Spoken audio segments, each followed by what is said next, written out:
मध्य प्रदेश की करोड़ों की जनता ने अपना मत प्रकट करना है। मैं आज जब उज्जैन की धरा पर आया हूं तब मैं आप सभी को कहने आया हूं कि आप किसी एमएलए को चुनने के लिए मत दीजिए। आप किसी एमएलए को मंत्री बनाने के लिए मत दीजिए वोट। आप किसी को मुख्यमंत्री बनाने के लिए भी वोट मत दीजिए। ये बात याद रखिएगा, आपका एक वोट आने वाले दिनों में मध्य प्रदेश और भारत का भविष्य तय करने वाला वोट है। इस तरह से वोट दीजिए, क्योंकि आपके सामने दो ही विकल्प। एक विकल्प है कांग्रेस पार्टी, जिसने इस मध्य प्रदेश को बंटाधार प्रदेश बनाकर छोड़ा था, जिसने इस मध्य प्रदेश को बीमारू राज्य बनाकर छोड़ा था। और दूसरी ओर है मोदी जी के नेतृत्व में भारतीय जनता पार्टी, जिसने 18 साल में मध्य प्रदेश के कोने कोने में विकास करने का काम किया है। मध्य प्रदेश को दिन दूनी रात चौगुनी आगे बढ़ा है।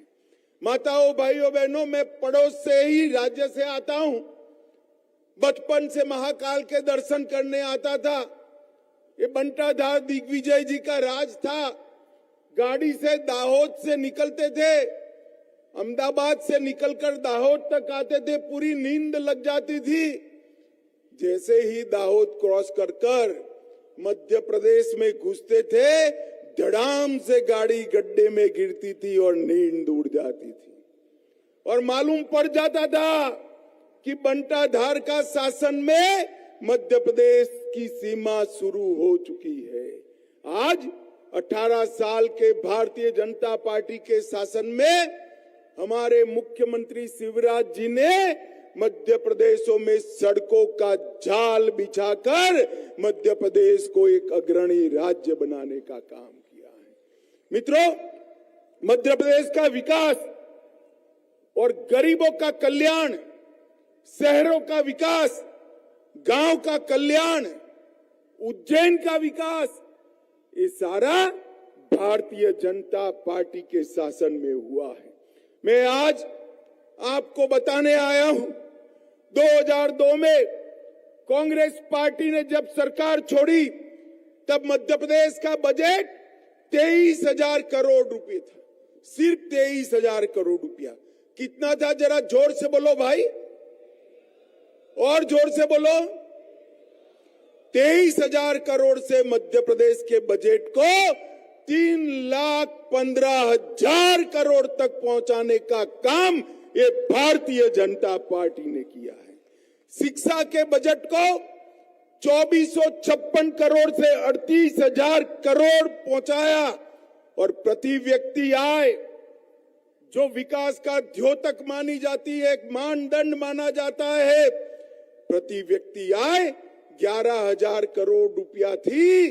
मध्य प्रदेश की प्रति व्यक्ति आय को 11,000 करोड़ से बढ़ाकर 1,40,000 रुपया करने का, 11,000 रुपया थी, 11,000 से बढ़ाकर 1,40,000 रुपया करने का काम हमारी भारतीय जनता पार्टी की सरकार ने। ये बंटाधार की सरकार 60,000 किलोमीटर के रोड छोड़कर गई थी। आज मध्य प्रदेश में 5,10,000 किलोमीटर रोड बनाने का काम ये भारतीय जनता पार्टी की सरकार ने किया है। और एमएसपी पर गेहूं की खरीदी, अभी कमलनाथ का मैं भाषण सुनता था, किसानों की बात कर रहे थे। अरे कमलनाथ, जरा शर्म करो, शर्म। अपने गिरेबान में झांको।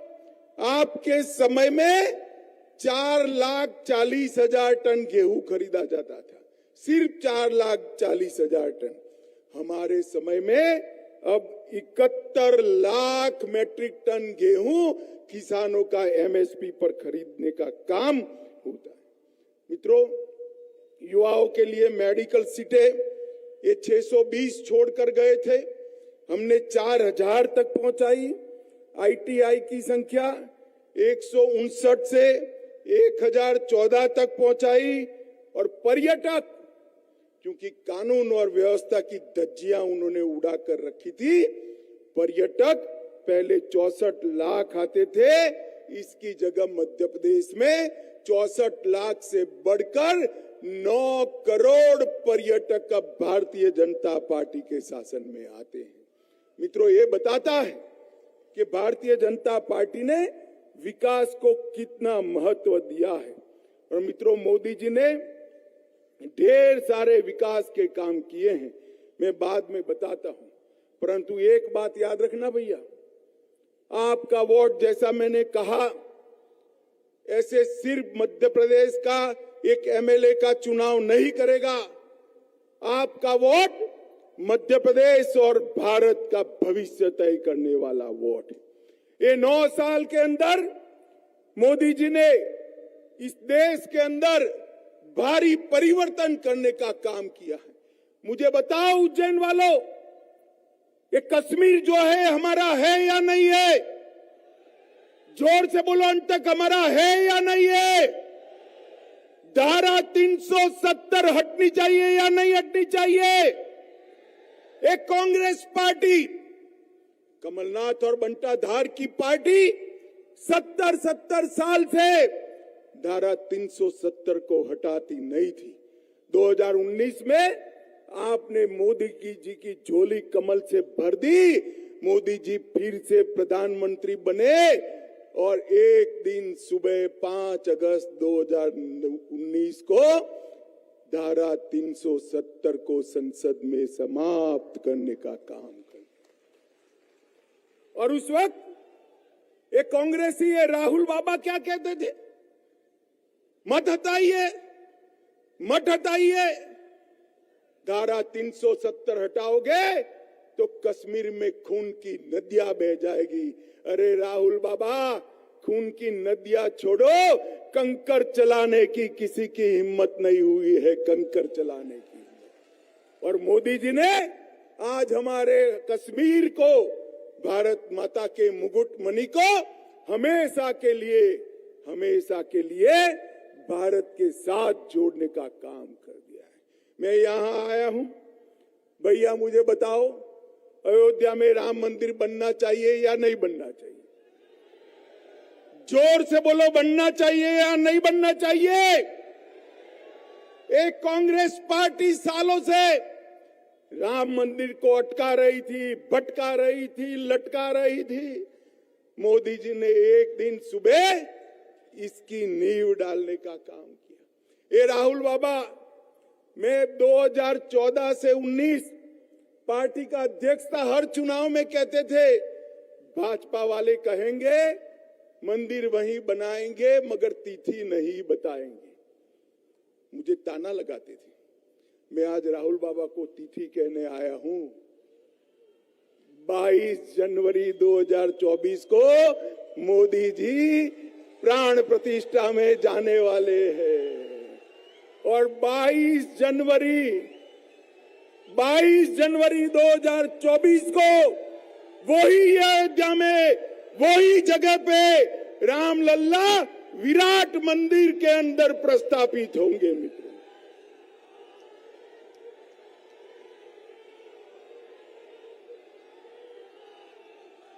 और एक कांग्रेस पार्टी, माताओं, भाइयों, बहनों, हमारे शासन में महाकाल लोक बना। दुनिया भर से जितने लोगों ने महाकाल लोक का विजिट किया, दर्शन किया, सभी ने इसकी बुरी प्रशंसा की है, एक कमलनाथ के अलावा। उज्जैन वालों, बताओ मुझे, महाकाल लोक के निर्माण का जो विरोध करते हैं, वो कांग्रेसियों को मध्य प्रदेश में शासन का अधिकार देना चाहिए क्या? देना चाहिए क्या? सिर्फ महाकाल लोक नहीं, मोदी जी के शासन में काशी विश्वनाथ का कॉरिडोर बना, सोमनाथ का मंदिर सोने का बन रहा है, बद्रीनाथ और केदारनाथ का पुनरोद्धार हुआ और मित्रों, भारत चंद्रयान से चंद्रमा पर भी पहुंच गया। ये मोदी जी का शासन। हम कुछ भी करते हैं, एक कांग्रेस को विरोध करने की आदत पड़ गई। हम ट्रिपल तलाक हटाते हैं, ये कहते हैं ट्रिपल तलाक मत हटाइए। हम धारा 370 हटाते हैं, वो कहते हैं धारा 370 मत हटाइए। हम सर्जिकल स्ट्राइक और एयर स्ट्राइक कर कर पाकिस्तान को सीधा करने का काम करते हैं, वो कहते हैं उसमें भी उनको पेट में दुख। अरे राहुल बाबा, आपके समय में आए दिन पाकिस्तान से आलिया मालिया जमालिया आ जाते थे और बम धमाके कर कर चले जाते थे, कोई जवाब नहीं देता था। मोदी जी के समय में उरी और पुलवामा में हमला किया, वो पाकिस्तान के घुसे हुए आतंकवादी भूल गए कि सरकार बदल गई है, कांग्रेस की सरकार नहीं है, मौनी बाबा मनमोहन सिंह की सरकार नहीं है, अब यहां भारतीय जनता पार्टी की नरेंद्र मोदी की सरकार है।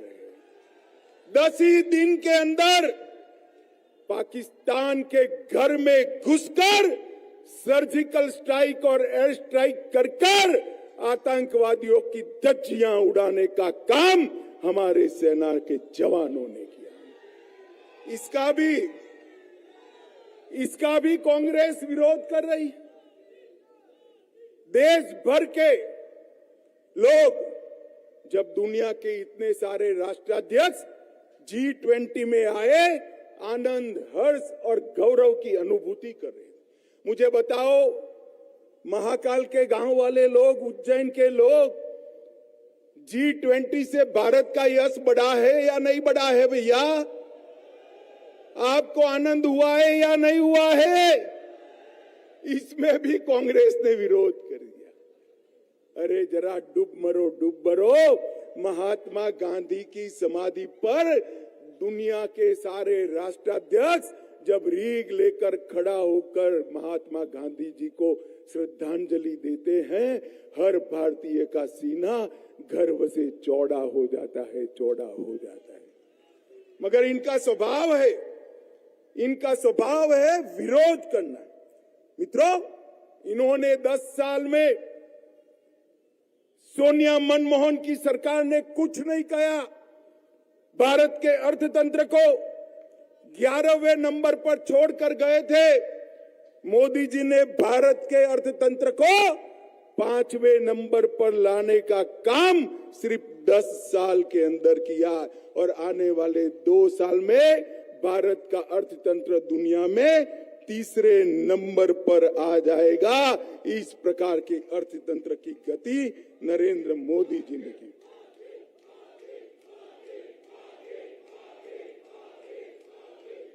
नरेंद्र मोदी जी ने देश को सुरक्षित करने का काम किया, सीमाओं को चौक चौबंद किया, वामपंथी उग्रवाद पर नकेल कसी, कश्मीर में शांति प्रस्तापित कर दी थी और पीएफआई जैसे संगठन पर एक ही दिन में 250 से ज्यादा एक्टिविस्ट को पकड़कर पीएफआई को बैन करने का काम नरेंद्र मोदी सरकार ने। ये मालवा है, सिमी का गढ़ रहा है, हमारे पास का मालवा। आप मुझे बताओ भाई, पीएफआई पर बैन लगाना चाहिए या नहीं लगाना चाहिए? जोर से बोलिए जरा, लगाना चाहिए या नहीं लगाना चाहिए? एक कांग्रेस वाले उसका भी विरोध करते हैं। राम मंदिर बनाएंगे, इसका भी विरोध करेंगे। और हम नर्मदा का जयकारा लगाते हैं तो भी उनको पसंद नहीं आता है। संत रविदास का मंदिर बनाते हैं तो भी पसंद नहीं आता है। और भाइयों और बहनों, मोदी जी के नेतृत्व में जो विकास हुआ है मध्य प्रदेश में, विगत 18 साल में हमारे नेता शिवराज जी के नेतृत्व में जो विकास किया है, इसका कोई जवाब कमलनाथ और बंटा धार की टीम के पास नहीं। ये तीन परिवार, गांधी परिवार, कमलनाथ, नकुलनाथ और दिग्विजय सिंह और उनके बेटे, इन्होंने मध्य प्रदेश को बर्बाद करने के अलावे कोई काम नहीं किया था। मित्रों, मुझे देरी हो गई, हेलीकॉप्टर की जगह में रोड से आया, इंदौर से उज्जैन आया, हर जगह रोड पर कहीं न कहीं फ्लाईओवर बन रहा है, इंदौर में कहीं मेट्रो बन रही है, कहीं कुछ बन रहा है। इंफ्रास्ट्रक्चर के 9 लाख करोड़ रुपए के काम नरेंद्र मोदी सरकार ने एक ही बजट में करने का काम नरेंद्र मोदी सरकार ने किया है। और माताओं, भाइयों, बहनों, मोदी जी ने 9 साल में 31 लाख करोड़ रुपया, जरा जोर से बोलिए कितना, जोर से बोलो कितना, 31 लाख करोड़ रुपया मध्य प्रदेश के विकास के लिए नरेंद्र मोदी सरकार ने खर्च करने का काम किया है।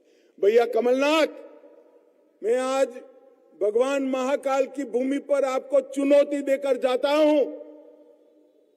सोनिया मनमोहन के 10 साल और नरेंद्र मोदी जी के 9 साल, किसने मध्य प्रदेश का विकास किया, इसका चर्चा करना है तो जगह आप तय कर लो। हमें कोई आने की जरूरत नहीं है, हमारा उज्जैन का युवा मोर्चा का कार्यकर्ता आपको जवाब दे देगा। माताओं, भाइयों और बहनों, ये 18 साल के शासन में भारतीय जनता पार्टी ने मध्य प्रदेश में विकास करने का काम किया है, मध्य प्रदेश में उद्योग को लाने का काम, मध्य प्रदेश की बच्चियों को पढ़ाई लिखाई कराने का काम किया है, लाडली बहना की योजना देने का काम किया है। और मुझे बताओ उज्जैन वालों, सभी का कोरोना का टीका हो गया है, नहीं हो गया है? दोनों टीके लगे, जरा हाथ ऊपर करो तो, जरा हाथ ऊपर करो जरा फिर से। किसी को 25 पैसा भी देना पड़ा है? मोदी जी ने 130 करोड़ भारतवासियों को कोरोना का दोनों टीका लगाकर भारत को कोरोना से सुरक्षित करने का काम नरेंद्र मोदी जी ने किया है। हर गरीब के घर में 5 किलो अनाज पहुंचाने का काम किया। लगभग 65 लाख गरीबों के घर में नल से जल पहुंचाया। 93 लाख मध्य प्रदेश के किसानों को 12,000 रुपया भाजपा की दोनों सरकारें प्रति साल दे रही है। 70 करोड़ लोगों को 5 लाख तक का पूरा स्वास्थ्य का खर्चा आज भारतीय जनता पार्टी की सरकार उठा रही है। 80 लाख से ज्यादा टॉयलेट्स बनाकर महिलाओं को सम्मानित करने का काम किया और 82 लाख से ज्यादा माताओं को उज्ज्वला का गैस का कनेक्शन देने का काम नरेंद्र मोदी जी ने किया और 45 लाख गरीबों को घर देने का काम किया। अब कमलनाथ, आप मध्य प्रदेश की जनता को बताइए, अगर आपने इतने सालों तक मध्य प्रदेश और देश में राज करा, आपने सब करा होता तो हम कैसे कर पाते भाई? आपने कुछ नहीं किया था। मध्य प्रदेश के 5 करोड़ लोगों को मोदी जी ने जीवन की सारी सुविधाएं देने का काम देश के प्रधानमंत्री नरेंद्र मोदी जी ने। माताओं, भाइयों, बहनों, मैं आज आपको अपील करने आया, मध्य प्रदेश में ऐसी सरकार चुनिए जो नरेंद्र मोदी जी का समर्थन करे। मध्य प्रदेश में ऐसी सरकार चुनिए देश को सुरक्षित करने में मोदी जी का हाथ बटाए। मध्य प्रदेश में ऐसी सरकार चुनिए जो देश को समृद्ध करने में मोदी जी का हाथ बटाए। मध्य प्रदेश में ऐसी सरकार चुनिए जो गरीब कल्याण करने में मोदी जी का हाथ बटाइए। और मध्य प्रदेश में ऐसी सरकार चुनिए कि पूरी दुनिया में हमारे प्यारे भारत को नंबर 1 बनाने में मोदी जी का हाथ बटाए। अब अगर मध्य प्रदेश में ऐसी सरकार चुननी है तो कमलनाथ की सरकार मोदी जी का सहयोग कर सकती है क्या भाई? मोदी जी कोई भी योजना भेजेंगे, कमलनाथ जी इसको नीचे ही नहीं उतरने देंगे। एक किसान कल्याण निधि जो है, मोदी जी ने कमलनाथ के शासन में की थी, मगर किसानों का सूची नहीं भेजा। फिर से शिवराज जी की सरकार बनी और 93 लाख किसानों का सूची भेजा और आज हर किसान को 12,000 रुपया प्रति साल मिल रहा है।